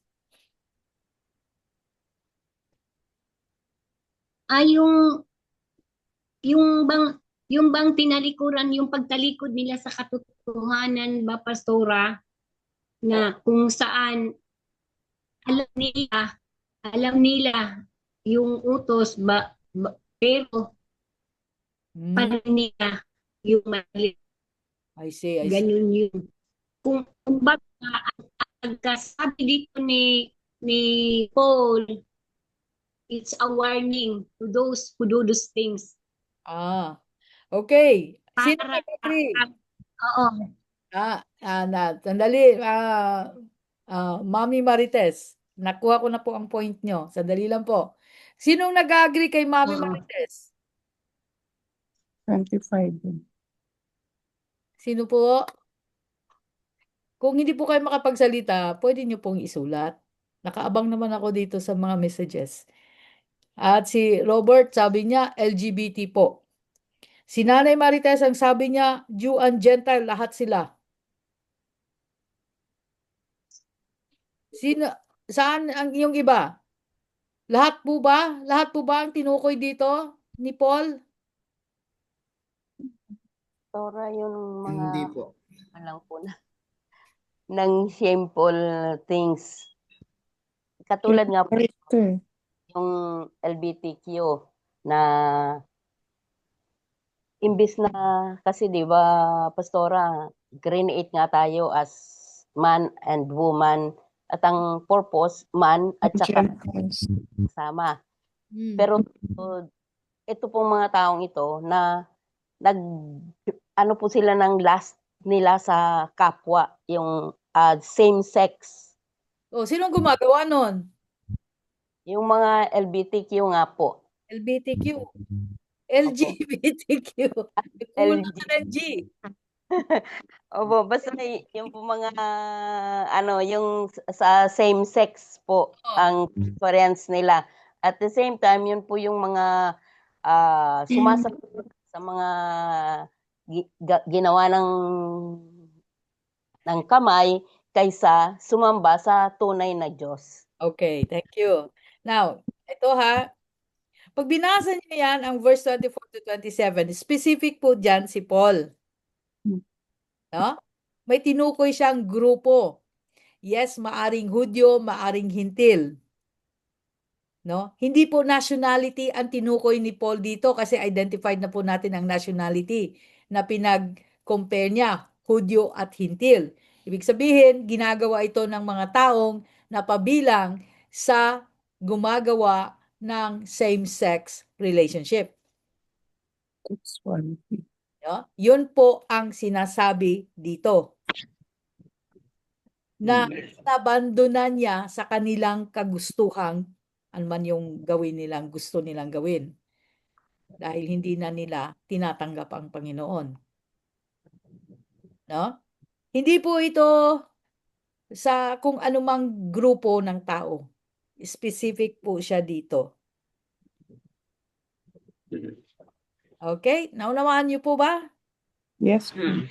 Okay. Anong sabi dyan sa verse 27? Last sentence ng verse 27. Ang verse 27 pwede nating hatiin sa sentence A at sentence B. So sa sentence B, anong sabi dyan?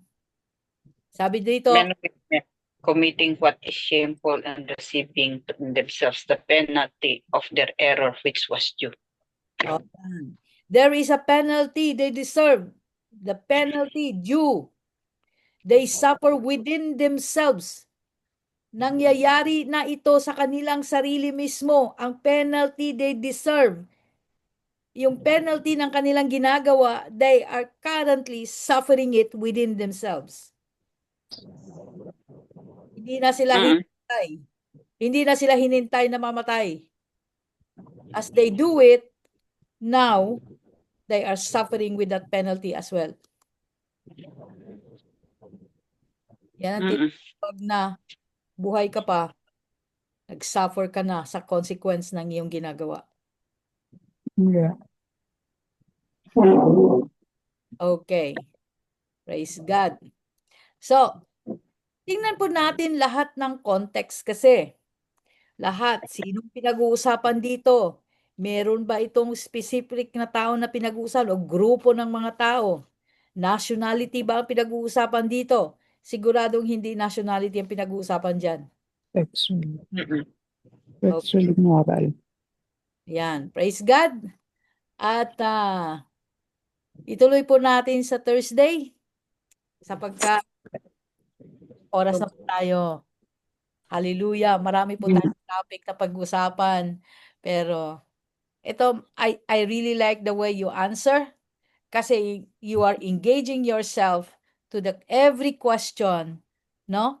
Na nagpapakita that you are willing, you are extending yourself to learn. Praise God. At ma-apply po natin yan. So, Thursday, I have 2 questions in chapter 2. I have 2 questions in chapter 3. Amen? Focus Amen. tayo sa chapter 2 and chapter 3. So with your answers ngayon, sa inyong mga sagot ngayon, ay nakikita ko na malawak ang inyong pagkaunawa sa chapter 1 pa lang. Wala pang chapter 2. Hallelujah! Chapter 1 pa lang. Kailangan po talaga ang pag-unawa sa chapter 1, 2, and 3. Dahil pagdating natin ng chapter 4, nako, at may portion na babalikan natin yon. May portion na mag-move on tayo. In chapter 5, meron po tayong babalikan sa chapter 3, sa chapter 2. Kaya, connect-connecta po. Pag na-miss mo ang isang topic, nawala ka na. Praise God. Maraming salamat sa bawat isa na nag-participate. Pastor, Yes po. isang question lang po kasi matagal na pong gumugulo kasi sa isip ko to yung sa family po kasi namin meron pong yun po bakla po. Yun na po. Merong ano? Sorry? Bakla. May bakla Lydia. po sa ngayon po paano ko po yung pinsan ko po yun nakakatanda sa akin na gusto ko po din siyang abutin. Kaya lang po, yung pamilya po namin kasi po, di ba po, talagang sobrang solid Catholic po. And yung family po niya ay, at yung family din po namin, parang mo yung tinanggap po Okay. ang pagiging tao niya po. Okay. So, ngayon po, alam ko na po na kasalanan po yun, which gusto ko rin pong abutin, share po. Paano ko po siya lalapitan or way po? Okay. Okay. Bagamat pinag-aralan natin ito at nakita natin na ayaw ng Panginoon ng mga ganong klaseng ginagawa, no? At ang kanilang kaisipan. Isipin po natin, mga kapatid, na hindi po tayo dapat, paano ba sabihin yan? Let me rephrase my words kasi ma-misinterpret pag hindi ko inayos. Bagamat alam natin ito, sa sarili natin, alam nating hindi dapat gawin ito ng isang mananampalataya, lalo na sa isang anak ng Diyos. Bakit magkaiba ba yun? Magkaiba ba yung mananampalataya at anak ng Diyos? Magkaiba. Ang mananampalataya, hindi pa siya anak ng Diyos. Dahil ang anak ng Diyos, dumaan na ng maraming proseso. Okay? Dumanaan na ng maraming proseso na ng paghubog, ng pagdisiplina. Pwede kang mananampalataya, pero hindi ka consistent sa iyong devotion. Hindi ka consistent sa iyong prayer. Pero mananampalataya ka, ibig sabihin naniwala ka. Nag-church ka. Pero ang child of God, dumaan na ng maraming paghubog, tinanggap ang paghubog ng Panginoon. Ang pagdisiplina ng Panginoon, tinanggap na yon. Okay. Nandun na. Hindi yung nagsasabing nasa proseso pa lang ako. Hindi. Tinanggap lahat ng utos ng Panginoon. Yun ang tunay na anak ng Diyos. Ngayon, so alam na natin ang rules ng Panginoon, alam natin ang batas niya. Hindi po tayo pwedeng ipilit yon sa kanila Dahil pag pinilit natin sa kanila yon, bagamat binabahagi natin in love, hindi po tayo pwedeng i-impose natin sa kanila dahil wala pa po silang relasyon sa Panginoon. Naunawaan nyo? Dapat mauna muna yung relasyon. Mauna muna yung pagkakilanlan. Sino ba si Jesus? Ano ba ang magagawa ng Panginoon sa buhay nila? Huwag mo munang i-hit yung very sensitive topic. Hihintayin mo yon. Pag nakita nila na genuine ang iyong love, na genuine ang iyong pagiging Christian, ang pagsunod sa salita ng Diyos, magkukusa silang lalapit sa iyo. Magkukusa silang magtanong, anong meron ka na wala sila? Kasi itong pagkakamali ng marami, makakita tayo ng ganong klaseng tao. Nag-iisip na tayo ng mga bagay na hindi tama. Ano yung mga bagay na hindi tama? Sinasabihan na natin sa isip natin, mali talaga itong ginagawa niya. Eh, mali naman talaga yan. Pero, you are already condemning. Ano sabi ni Lord sa Micah 6:8? This is what God requires of you. Ano yon? Do what is just. Do what is right in the eyes of God. Love mercy. Mahabagin ka. Mahabag ka muna sa kanila, ang kanilang kondisyon. Hindi tayo, kawawa ka, pero kaya mali yan, dapat ganito. No, we're not the one saying that. Ano pa? Walk humbly with God. Dapat makita nila that you are walking humbly with God. Nakita nila si Jesus sa iyo. They will come to you and ask you to help them. Bakit ko nasabi to? Because that is in my ministry. People just come, walk in my house and ask. Sabi ko nga, kanino mo ako narinig? Sabi niya, meron pong nag-recommend sa akin. Tatawag na lang. I don't know these people. But when I start speaking purely the word of God and showing mercy, God has mercy. Papakita mo yun sa kanila, may awa ang Diyos sa'yo. Mahal ka ng Lord. Unang ipapakita mo, mahal ka ng Lord.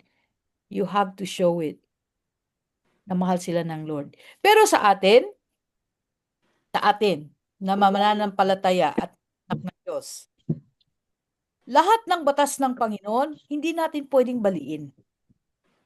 Kaya tinuturo natin ng ganito para ma-instill sa ating kokote na ito dapat ang ating buhay, sumusunod sa batas. Alam natin yung ikinagagalit ng Lord kapag ginawa natin at alam din natin yung tama na inuutos ng Diyos na dapat nating gawin.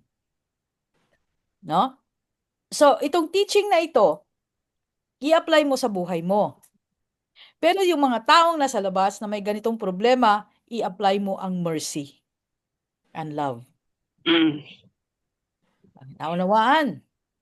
Hindi yung mayroon kang kamag-anak na ganyan, no? May sexual identity problem.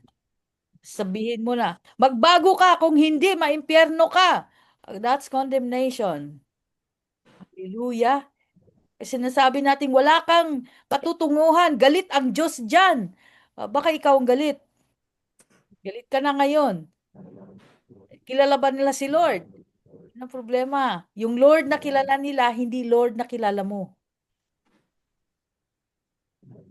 Kaya show mercy and love. Nakikita niyo ba? Naunawaan ba? Naunawaan po, Pastora. Yes po. Ang ano nga lang po sa akin kasi sila po mismo yung nalaman nilang born again Christian po ako. Sila po yung lumayo sa akin. So, aside ng prayer lang po ako. Talaga nilalang ko na lang po hanggang ngayon. Prayer po. Nag-ask lang po ako para po sa kadagdagang kaalaman po rin po. Yes. Marami po kasing miwas sa akin. Actually po, marami pong nasa paligid ko, kaibigan, best friend ko pong, actually classmate ko pong, Ganun po, bakla po, yun. Nawala po bigla yung nakita nilang lagi ako nagpo-post ng salita ng Diyos, nalaman nilang born again Christian ako, lalo na po yung nakita nilang graduate ako, nawala po sila. So, nag-pray na lang po talaga ako. Kahit na po, kinakamusta ko po sila, hindi na po nag-reply. Mag-reply man po, siguro matagal na panahon bago nila sagutin yung message ko. Ganun po. Okay lang yun. Okay Mm. lang yun. Part yan ng paghubog sa'yo. No? May mga taong mawawala sa'yo. May mga tao ding ipapalit ang Lord sa'yo. No? Hindi tayo matatakot sa mga taong nawawala sa atin. People come and go in our lives. But we wait for God to give us people to pray for, people to show our generosity. Binibigay ng Lord yon kung sino. Hindi lang tayo basta tulong ng tulong. Binibigay ng Panginoon yon.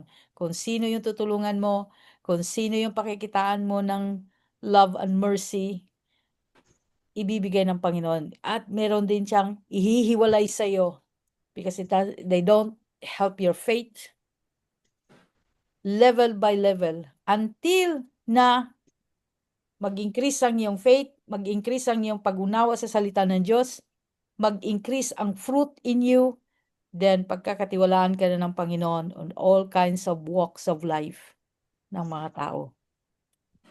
Thank you po. Thank you po. Yan. Naunawaan ng Panginoon ang ating kahinaan. So, hindi po tayo basta na lang itulak sa kung sino-sino na hindi natin napaghandaan. No? God will assign people to us. So, kung meron mang nawala, let it go. Don't be hurt. Kung merong dumating, wag mo ring i-possess. No? Kung may dumating, wag mong i-possess.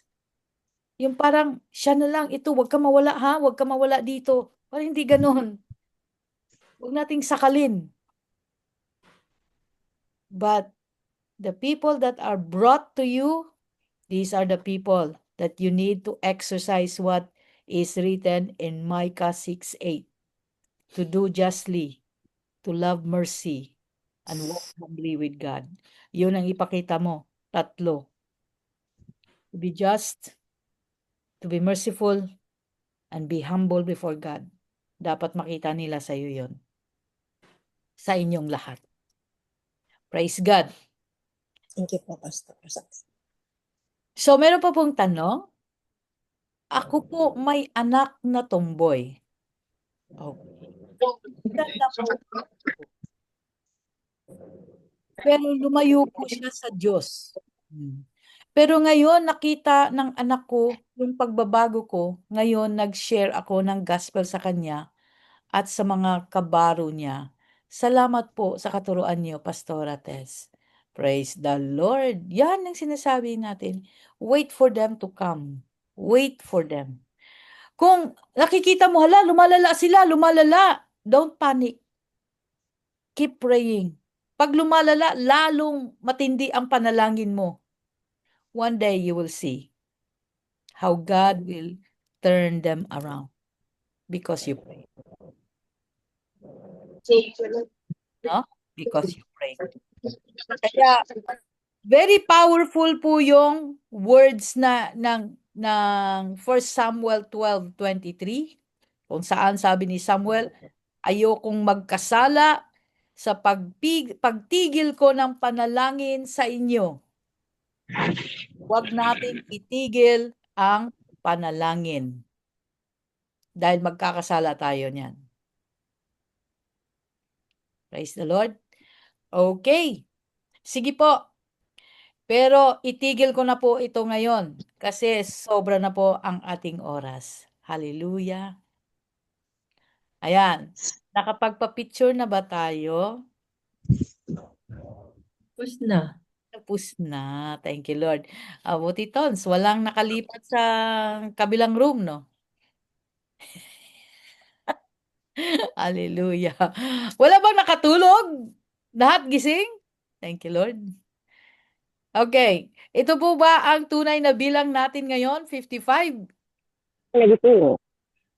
Praise God. Okay. Maraming salamat at magpapaalam na po tayo at hiniling ko po si sino bang hilingin natin ngayon? Si Emma Lanosa Cos na ipanalangin po tayo. Amen. Sige po, praise God. Tayo pong lahat ay umupo. Pumikit, hallelujah. Thank you, Lord. Thank you, Jesus. Maraming salamat po, Panginoon, sa oras na ito.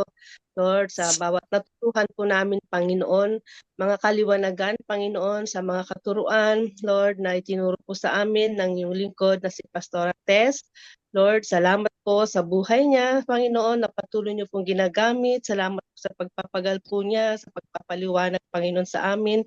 Lord, na tunay nga, Panginoon, na nakakatulong po sa amin para maliwanagan po kami, Panginoon, sa mga kaalaman, Panginoon, na hindi po namin maintindihan. At Lord, salamat sa pagpapaliwanag po niya, Panginoon, sa iyong mga salita.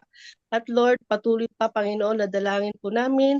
Lord, nabigyan mo pa siya, Panginoon, ng kalakasan, Panginoon, anointing pa, Panginoon, para kami, Panginoon, ay patuloy na maturuan, Panginoon. At ganoon din po sa bawat isa, Panginoon, Lord, na manatili po kami, Panginoon, sa ganitong mga pagtuturo, sa TSMD, sa SOM, sa SOS, School of the Holy Spirit, lahat po, Panginoon, nang sa ganun kami, Panginoon, ay maturuan, Panginoon, lumalim pa kami sa pagkilala po sa iyo, Panginoon. Lord, salamat po sa buhay ng bawat isa. At ganun din po, Panginoon, sa amin pong pansamantalang paghiwa-hiwalay, pagtatapos, Panginoon. Kayo din po ang manguna, Panginoon, sa amin pong pagtulog, pagpapahinga ngayong gabi. Restore, Panginoon, yung kalakasang nawala maghapon. At ganun din, O Diyos, na patuloy na mangusap ka sa amin through dreams, Panginoon. Patuloy na ikaw magbigay sa amin ng masarap na pagtulog, kapahingahan. At sa umaga, Panginoon, Lord, ikaw pa rin ang maggigising sa amin, magbibigay, Panginoon, ng panibagong araw, Panginoon, panibagong pag-asa sa amin paggising, Panginoon. Lord, salamat, Panginoon, at sa muli po naming pagkikita sa Huwebes, muli, Panginoon, ipaalala niyo po ang bawat isa na kami po ay makapag-join, Panginoon, dito sa pag-aaral na ito, Panginoon. Maraming salamat. Sa inyo po namin ibinabalik ang kapurihan, mataas na pagpuput, pasasalamat sa inyo lamang po, Panginoon, Panginoon Jesus. In Jesus' mighty name we pray. Amen and amen po. May the Lord possess our body, our spirit, our soul, as we separate. Amen. Amen. Praise Amen po. God bless everyone. Paalam Bless po. po. See you again Thursday. Alam po. God bless. Maraming salamat po. Salamat Thank you po. po, Pastora Tess. Good night po. God bless Thank you po. everyone. Glory to God.